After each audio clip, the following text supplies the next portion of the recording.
M ಬ್ರಹ್ಮ ವರುಣೇಂದ್ರ ರುದ್ರಮರುತಸ್ತುನ್ವಂತಿ ದಿವ್ಯೈಸ್ತವೈಃ ವೇದೈಃ ಸಾಂಗ ಪದಕ್ರಮೋಪನಿಷದೈಃ ಗಾಯಂತಿ M ಸಾಮಗಾಃ ಧ್ಯಾನಾವಸ್ಥಿತ ತದ್ಗತೇನ ಮನಸಾ ಪಶ್ಯಂತಿ M ಯೋಗಿನೋ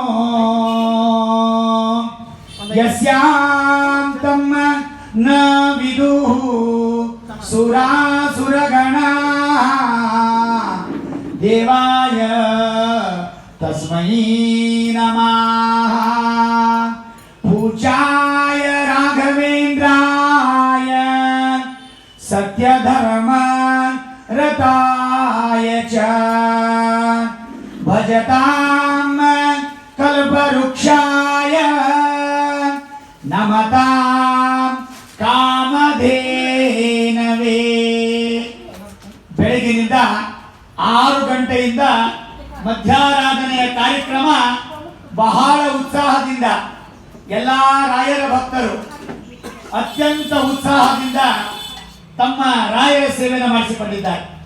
ನಮ್ಮ ನಾಗನೂರಿನ, ಮೂಡಲಗಿಯ, ಕಮಲದಿನಿಯ, ಮುನ್ಯಾಳದ ಮತ್ತು ಎಲ್ಲ ಕಲ್ಲೊಳ್ಳಿಯ ಎಲ್ಲ ಜನತೆಯು ಸೇರಿ ರಾಯರ ತಮ್ಮ ಸೇವೆಯನ್ನು ಮಾಡಿದ್ದೀರಿ. ರಾಯರಿಗೆ ಭಜನೆ ಅಂದರೆ ಇಷ್ಟ, ನಮ್ಮ ರಾಯರಿಗೆ ಹೋಮ ಅಂದರೆ ಇಷ್ಟ, ನಮ್ಮ ರಾಯರಿಗೆ ನಾಮ ಅಂದರೆ ಇಷ್ಟ, ನಮ್ಮ ರಾಯರಿಗೆ ಪ್ರವಚನ ಅಂದರೆ ಇಷ್ಟ, ನಮ್ಮ ರಾಯರಿಗೆ ಪ್ರಸಾದ ಅಂದರೆ ಇಷ್ಟ, ನಮ್ಮ ರಾಯರಿಗೆ ತೀರ್ಥ ಅಂದರೆ ಇಷ್ಟ. ಹೀಗೆ ನಮ್ಮ ರಾಯರ ಸೇವೆ ಮಾಡಿಸಿಕೊಳ್ಳೋರು ಅವರು, ಸುಮ್ಮನೆ ನಾವು ನಿಮಿತ್ತ ಅಷ್ಟೇ. ಅದಕ್ಕಾಗಿ ನಾವು ರಾಯರಂತೆ ಅವರ ಆದೇಶವನ್ನು ತಿಳಿದುಕೊಂಡು ಬದುಕಬೇಕಾಗಿದೆ. ಅವರ ಆದೇಶ, ಅವರ ಉಪದೇಶ, ಸಂದೇಶಗಳನ್ನು ರಾಘವೇಂದ್ರ ವಿಜಯ ಅಂತ ಒಂದು ಗ್ರಂಥದಲ್ಲಿ ಅವರ ಮಹಿಮಾ ಹೇಳ್ತಾರೆ. ಅವರ ತಂದೆ ತಾತ ವೀಣೆಯಲ್ಲಿ 64 ವಿದ್ಯೆಗಳನ್ನು ಬಲ್ಲವರು ಅವರ ಮನೆತನ. ಅವರ ವೀಣೆಯಿಂದಲೇ ವಿಜಯನಗರದ ರಾಜ ಅವರಿಗೆಲ್ಲ ಮರ್ಯಾದೆ ಮಾಡ್ತಿದ್ದಾರೆ. ಅಂತ ರಾಯರು ಅವತಾರ ಮಾಡಿದ್ದಾರೆ. ಮೊದಲು ಶ್ರೀಮಂತರಾಗಿದ್ದಾರೆ, ಆಮೇಲೆ ಬಡತನ ಬಂತು ನೋಡಿ. ಚಿನ್ನೆ ಪಾತ್ರೆ ಹರಕ್ಕ ಮುರುಕ್ಕ ಪಾತ್ರಿನ ಮನ್ಯಾಗ ಕಳ್ರು ಬಿಡಲಿ ನೋಡಿ, ಅದನ್ನು ತಗೊಂಡು ಹೋದ್ರು. ಆಗ ರಾಯರು ಕೃಷ್ಣಾರ್ಪಣ ಅಂದ್ರೆ ಅವರು, ನಾನು ದೇವರ ಹತ್ರ ಹೋಗ್ಲಿಕ್ಕೆ ಈ ಪಾತ್ರೆ ಅಭಿಮಾನ ಇರ್ತದೆ. ಕೆಲ ಹೆಣ್ಮಕ್ಳಿಗೆ ಚಮಚೆ, ಬೋಗಾನಿ, ತಾಟ ಕಾಣಿಸಲಿಲ್ಲ ಅಂದ್ರೆ ಮನೆಯ ಊಟನೇ ಕೊಡಂಗಿಲ್ಲ. ಅದಕ್ಕೆ ನಮ್ಮ ರಾಯರು ಇದು ಹೋದದ್ದು ಒಳ್ಳೆಯದಾತಂದ್ರು, ದೇವರ ಹತ್ತಿರ ಹೋಗ್ಲಿಕ್ಕೆ ಒಳ್ಳೆಯದಾಗ್ತದೆ. ಯದಾ ವಿರಕ್ತ ಪುರುಷ ಪ್ರಜಾಯತೆ ತದೈವ ಸನ್ಯಾಸಿ ವಿಧಿಶ್ರುತೋ ಶ್ರುತಾ. ಆಗೆಲ್ಲ ಮಠ ಅಂದ್ರೆ ಊಟಕ್ಕೆ ಮಠ ಇರಲಿಲ್ಲ, ವಿದ್ಯಾಕ್ ಮಠ. ಸುಧೀಂದ್ರ ಹತ್ರ ಹೋಗಬೇಕು, ಪಾಠ ಕೇಳಬೇಕು, ಕುಂಭಕೋಣದಲ್ಲಿ ಮನೆಗೆ ಬಂದು ನೀರು ಕುಡಿಬೇಕು. ಇಷ್ಟು ಬಡತನ. ಅವರ ಹೆಸರು ಹೇಳಿ ಇವತ್ತು ಕೋಟಿ ಕೋಟಿ ಜನ ಊಟ ಮಾಡ್ತಾ ಇದ್ದಾರೆ. ತಾವು ಮಾತ್ರ ಮಠಕ್ಕೆ ವಿದ್ಯೆ, ಈ ಎಲ್ಲ ಮಠಗಳು ಹೆಂಗಾಗ್ಯಾವ ಅಂದ್ರೆ ಊಟಕ್ಕೆ ಮಠ ಆಗ್ಯಾವ. ವಿದ್ಯೆಗೆ ಮಠ ಅಲ್ಲ, ಊಟಕ್ಕೆ ಮಠ. ಆದರೆ ಆಗಿನ ಕಾಲಕ್ಕೆ ವಿದ್ಯೆಗೆ ಮಠ. ಆ ವಿದ್ಯೆಯನ್ನ ಪಡೆದು ದೊಡ್ಡ ವಿದ್ಯಾ ಗರ್ವದಿಂದ ಎಂದೂ ಕೂಡ ಬೀಗಲಿಲ್ಲ. ರಾಘವೇಂದ್ರ ಸ್ವಾಮಿಗಳವರು ರಾಘವೇಂದ್ರ ಅಂತ ರೀತಿಯಾಗಿ ಸ್ವಾಮಿಗಳ ನಾಮಕರಣ ಆಗಿದೆ. ಸುಧೀಂದ್ರರು ಬಿಟ್ಟಿದ್ದಾರೆ. ಬೆಳೆದು ದೊಡ್ಡವರಾದಾಗ, ರಾಯರಾದಾಗ, ಸನ್ಯಾಸಿಗಳಾದಾಗ ಅವರ ಮಾಡಿದ ಪ್ರಭಾವ ಒಂದಲ್ಲ ಎರಡಲ್ಲ. ಯಾರಾದರೂ ಪರೀಕ್ಷೆ ಮಾಡಲಿಕ್ಕೆ ಕೆಲವರು ಸಸ್ಯಾಹಾರಿ ಆಹಾರ ಅಲ್ಲ, ಬೇರೆ ಆಹಾರ ತಂದು ಮುಚ್ಕೊಂಡು ಕೊಡ್ತಿತ್ತು ತೋರಿ ರಾಯರಂತ. ಅದನ್ನ ತೀರ್ಥ ಪ್ರೋಕ್ಷಣೆ ಮಾಡಿದ್ರೆ ಹಣ್ಣು ಹಂಪಲುಗಳಾಗ್ತಾ ಇತ್ತು. ಅಷ್ಟು ಪವಾಡ. ಇದೇ ರಾಯರು ಆಗ ತಾನೇ ಮದುವೆ ಆಗಿತ್ರಿ. ದೇವ ಸ್ವಭಾವೋ ದಿವಿಜದ್ರುಮೋಯಂ ಇಷ್ಟಪ್ರದೋ ಮೇ ಸತತಂ ಸಭೂಯಾತ್. ದೇವ ಸ್ವಭಾವ ರೀ. ಮೊದಲನೇ ಅವತಾರ ಪ್ರಹ್ಲಾದ ರಾಜ ಅವತಾರ, ಎರಡನೇದು ವ್ಯಾಸರಾಜರು, ಮೂರನೇದು ರಾಘವೇಂದ್ರ ಸ್ವಾಮಿ, ಬಾಲಿಕರಾಜ. ಹಿಂಗ ಅವತಾರಗಳ ಮಹಾಪುರುಷರು ನಮ್ಮ ರಾಯರು. ಬಡತನದಲ್ಲಿ ಆಶ್ರಮವನ್ನ ಸ್ವೀಕಾರ ಮಾಡಿ ಎಷ್ಟು ಜನ ಪರೀಕ್ಷೆ ಮಾಡ್ತಾರೆ. ಬಹಳ ಬಡತನ ಸತ್ಯ ಇದ್ದರೆ ಪರೀಕ್ಷೆ ಶುರುವಾಗ್ತದೆ. 108 ಪರೀಕ್ಷೆಗಳು. ಆಮೇಲೆ ಶರಣ ಬರ್ತಾ ಇದ್ದಾರೆ. ಆಮೇಲೆ ಮದುವೆ ಆಗಿತ್ತು. ಆಗ ತಾನೇ ಹುಡುಗ ಹುಡುಗಿ ಅರಣ್ಯದಲ್ಲಿ ಹೋಗ್ತಾ ಇದ್ದಾರೆ. ಒಂದು ಹಾವು ಕಚ್ಚಿ ಗಂಡ ಸಾಯ್ತಾ ಇದ್ದಾರೆ. ಆಗ ರಾಯರು ತೀರ್ಥವನ್ನ ತೆಗೆದುಕೊಂಡು ಚಂದ್ರೌಗ ಗಾಂಧಿ ಮಮೃತೋರು ಕರೈ ಜಗಂತಿ ತೀರ್ಥವನ್ನ ಪ್ರೋಕ್ಷಣೆ ಮಾಡಿದ್ರ ಆ ಸತ್ತ ಗಂಡ ಎದ್ದು ಕೂತು ನೋಡು. ಇದು ರಾಯರ ಪವಾಡ, ಸತ್ಯ ನಡೆದ ಘಟನೆ. ಅಪ್ಪಣ್ಣಾಚಾರ್ಯ ಹೇಳ್ತಾ ಇದ್ದಾರೆ, ಯಾರೋ ಹೇಳಿದ್ದು ಕೇಳಿದ್ದು ಬರೆದದ್ದಲ್ಲ, ಕಣ್ಣಾರೆ ನೋಡಿದ್ದು ಬರೆದಿದ್ದಾರೆ ರಾಯರ ಪವಾಡವನ್ನ.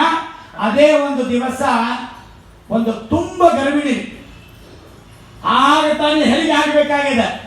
ಹೊಂಟಿದ್ರು ಪಾಪ ಹಾದ್ಯಾಗ, ಅಲ್ಲೇ ಹೆರಿಗೆ ಅಂತ ಕೂಗ್ತಾ ಇದ್ದಾರೆ. ಈಗಿನ ರೂಮ ಮನೆ ಯಾವುದೂ ಇರಲಿಲ್ಲ ಅರಣ್ಯದಾಗ. ತಮ್ಮ ಮಂತ್ರ ಶಕ್ತಿಯಿಂದ ತೀರ್ಥ ಒಗೆದು ಶಾಟಿ ಒಗೆದ್ರ ಆ ಶಾಟಿ ಒಳಗೆ ಮನೆ ಆಗ್ತಾ ನೋಡಿ. ಸುಖವಾಗಿ ಪ್ರಸೂತಿ ಆಗ್ತಾ ಇದ್ದಾಳೆ. ಗಂಡು ಮಗು ಆಯಿತು. ಅದಕ್ಕಾಗಿ ಮಕ್ಕಳಾಗಬೇಕಾದ್ರೆ ಶ್ರೀ ರಾಘವೇಂದ್ರಾಯ ನಮಃ ಅಂದ್ರಿ. ಗರ್ಭಿಣಿ ಸ್ತ್ರೀಯರು ಟಿವಿ ನೋಡ್ಬೇಡ್ರಿ, ಧಾರಾವಾಹಿ ಅಂತೂ ಯಾರು ನೋಡ್ಬೇಡ್ರಿ. ಜಗಳ ಹೆಂಗಚ್ಚುವುದು ಅದನ್ನ ನೋಡುವ ಟಿವಿ. ಇವತ್ತಿನ ಹೆಣ್ಣು ಮಕ್ಕಳು ಸಿಟ್ಟಿಗೆ ಬರ್ಲಿಕ್ಕೆ ಕಾರಣ ಟಿವಿ. ಅದಕ್ಕಾಗಿ ಟಿವಿ ನೋಡಬೇಡಿ, ಭಜನೆ ಮಾಡಿ, ಸ್ತೋತ್ರ ಹೇಳಿ, ದೇವಾಲಯಕ್ಕೆ ಹೋಗಿ ದೇವರ ಸ್ಮರಣೆ ಮಾಡಿ, ನಿಮ್ಮ ಸಂಸ್ಕಾರ ಒಳ್ಳೆ ರೀತಿಯಾಗಿ. ಇನ್ನೊಂದು ಕಿರೀಟಿಗರ ಕಥೆಯನ್ನು ಮುಗಿಸ್ಬಿಡ್ತೇನೆ. ಆಗಿನ ಕಾಲಕ್ಕೆ ದೇಶಕತ್ತಿ ಊರು ನೋಡಿ, ದೇಸಾಯರಂದ್ರ ದೊಡ್ಡ ಜಮೀನ್ದಾರ. ಆಗಿನ ಕಾಲಕ್ಕೆ ಕಿರೀಟಿಗಿರಿ ಅಂತ ಗದಗದೊಳಗೆ ದೊಡ್ಡ ಶ್ರೀಮಂತರು. ಆ ಶ್ರೀಮಂತರು ಒಂದು ಗಂಡ ಮಗು ಇತ್ತು. ವರ್ಷ ಕರಿಬೇಕು, ರಾಯರೇ ನಮ್ಮ ಕಿರೀಟಿಗಿರಿ ಗದಗ ಬರ್ರಿ ಅಂತ. ಬರ್ತೀನಪ್ಪ ಅಂತ 20 ವರ್ಷ. ಒಂದ್ ದಿವಸ ಬರ್ತೀನಿ ಹೋಗು ಅಂತ ಹೇಳ್ಬಿಟ್ಟು ನೋಡಿ. ವೈಶಾಖ ಮಾಸ ರಾಯರು ಬಂದ್ರೆ ಕಿರೀಟಿಗಿರಿ ಒಳಗೆ. ರಾಯರು, ಪಂಡಿತರು, ವಿದ್ವಾಂಸರು, ಬ್ರಾಹ್ಮಣರು, ಬರ್ಜಿಗಳು ಬರ್ತಾರಂತ ಭಕ್ಷ ಭೋಜಗಳನ್ನ ಮಾಡಿಸಿಟ್ಟಿದ್ದಾನೆ ದೇಸಾಯಿ. ಶೀಕರ್ಣಿ ತುಂಬಿಸಿಟ್ಟಿದ್ದ. ರಾಯರ ಪೂಜಾ ನಡೆದದ್ರಿ. ಆಗ ಗಂಡ ಹೆಂಡತಿ ರಾಯರ ಪೂಜೆ ನೋಡುತ್ತಾ ಕೂತಾಗ 5 ವರ್ಷ ಹುಡುಗ ಆಟ ಆಡ್ಕೋತ ಶೀಕರ್ಣಿ ಒಳಗೆ ಬಿತ್ರಿ. ಕಪ್ಪುಗಾರ ರಾಮದೇವ್ರ ಪೂಜಾ ಮೇಲೆ ದೇಸಾಯಿ ಕೇಳಿದ್ರು, ಕೂಸು ಎಲ್ಲಿಟ್ಟಿವ? ಇಲ್ಲೇ ಆಡ್ಕೋತಿತ್ರಿ, ನನಗೂ ಲಕ್ಷ್ಯ ಇಲ್ರಿ, ರಾಯರ ಕಡೆ ಲಕ್ಷ್ಯ. ಆ ಮಗು ಕಾಣಿಸಲಿಲ್ಲ. ಆಗ ಎಲ್ಲ ಆಚಾರ್ಯ ಹೇಳ್ತಾ ಇದ್ದ, ನಮ್ಮ ಮಗು ನೋಡಿದ. ಇಲ್ಲ ಒಬ್ಬರು ಯಾವ ಹೇಳಿ ನೋಡಿ, ಒಂದು ಮಗು ಅಲ್ಲಿ ಹೋದಂಗಾಗೈತ್ರಿ ಅಂತ. ಎಲ್ಲೇ? ಅಲ್ಲಿ ಶ್ರೀಕರಣಿ ಹತ್ರ ಹೋದಂಗಾಗೈತಿ ನೋಡ್ರಿ ಅಂತ. ಅಲ್ಲಿ ಹೋಗಿ ನೋಡಿ ಕೈ ಶ್ರೀಕರಣಿ ಒಳಗೆ ಹಾಕಿದ್ರ ಮಗು ನೀಲಿಗಟ್ಟಿ ಹೆಪ್ಪಗಟ್ಟಿ ಗುಡ್ಡೆಲ್ಲ ಹೊರಗೆ ಬಂದು ಮೈಯೆಲ್ಲ ತಣ್ಣಗಾಗಿ ಮಗು ಸತ್ತು ಹೋಗಿದ್ರಿ. ದೇಸಾಯರು ಎಲ್ಲ ಆಚಾರ್ಯ ಹೇಳ್ತಾ ಇದ್ದಾರೆ, ಹೇಳ್ಬೇಡಪ್ಪ ಯಾರಿಗೂ, ರಾಯರು ಹೇಳ್ಬೇಡ್ರಿ. ರಾಯರು ನಮ್ಮ ಎಷ್ಟೋ ಜನ್ಮದ ಸುಕೃತದಿಂದ ಬಂದಾರ. ಅವ್ರು ಹೇಳಿದ್ರೆ ಪೂಜೆ ಮಾಡಂಗಿಲ್ಲ. ಯಾರಿಗೂ ಹೇಳಬೇಡ್ರಿ ಅಂದ್ಕೊಂಡು ಆ ಸತ್ತ ಮಗುವನ್ನ ತೆಗೆದುಕೊಂಡು ಈ ಓಣಿಯಲ್ಲ ಬೇರೆ ಓಣಿಗೆ ಕರ್ಕೊಂಡು ಹೋಗಿದ್ದಾರೆ. ಹೆಂಡತಿಗೆ ಹೇಳ್ಯಾರ, ಅಳಬೇಡುವ, ಸತ್ತ ಮಗುವಿನ ಬರಂಗಿಲ್ಲ, ರಾಯರ ಪೂಜೆ ಆಗಲಿಲ್ಲ. ಆಗ ಕೂಸಿನ ಕರ್ಕೊಂಡು ಹೋದ್ರು. ಇಲ್ಲಿ ರಾಯರ ಪೂಜಾ, ರಾಮದೇವರ ಪೂಜಾ ನಡೀತಾ ಇದ್ದಾರೆ, ನರಸಿಂಹದೇವರ ಪೂಜಾ ನಡೀತಾ ಇದೆ. ಪೂಜಾ ಎಲ್ಲ ಆಯ್ತು. ರಾಘವೇಂದ್ರ ಸ್ವಾಮಿಗಳವರು ತೀರ್ಥ ಕೊಡ್ಲಿಕ್ಕತ್ತ. ಎಲ್ಲಾ ಪಂಡಿತರು ತೀರ್ಥ ತಗೊಂಡ್ರು, ಗಂಧ ಹಚ್ಕೊಂಡ್ರು, ಎಲ್ಲಾ ಗೃಹಸ್ಥರು ತೀರ್ಥ ತಗೊಂಡ್ರು. ರಾಯರು ಕೇಳಿದ್ರು ದಿವಾನ್ರನ್ನ ವೆಂಕೋಬ, ಎಲ್ಲಿಪ್ಪ ನಮ್ಮ ದೇಸಾಯರು? ಅವ್ರು ಇಲ್ರಿ ಅಂತ ಹೇಳಿ, ಬರಂಗಿಲ್ರಿ ಅಂತ ಹೇಳ್ತಾ ಇದ್ದ. ಯಾಕ ಅಂತ ಕೇಳಿಲ್ಲ, ಕಣ್ಣು ಮುಚ್ಕೊಂಡ್ರಿ.